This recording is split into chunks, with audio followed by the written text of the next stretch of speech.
Hiện tại, Bộ Giáo dục và Đào tạo đang lấy ý kiến rộng rãi đối với dự thảo thông tư ban hành quy chế văn bằng chứng chỉ của hệ thống giáo dục quốc dân, thay thế thông tư số 21 năm 2019.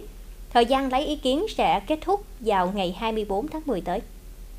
Dự thảo này đề xuất nhiều thay đổi lớn nhằm hiện đại hóa và tăng cường minh bạch trong quản lý văn bằng chứng chỉ. Đáng chú ý nhất, dự thảo quy định sẽ cấp văn bằng chứng chỉ số bản điện tử song song với văn bằng chứng chỉ giấy, tạo điều kiện thuận lợi cho việc kiểm tra xác thực. Thẩm quyền in phôi bằng và chứng chỉ được phân cấp mạnh mẽ từ Bộ Giáo dục và Đào tạo về cho các sở giáo dục và đào tạo hoặc cơ quan có thẩm quyền cấp phát, tăng tính chủ động cho các đơn vị. Dự kiến sẽ bỏ việc cấp bằng tốt nghiệp trung học cơ sở thay bằng xác nhận hoàn thành chương trình trong học bạ và bổ sung văn bằng trung học nghề đảm bảo đồng bộ với các luật giáo dục sắp tới. Những thay đổi này nhằm mục đích tháo gỡ vướng mắc thực tiễn và nâng cao hiệu quả quản lý nhà nước về văn bằng chứng chỉ.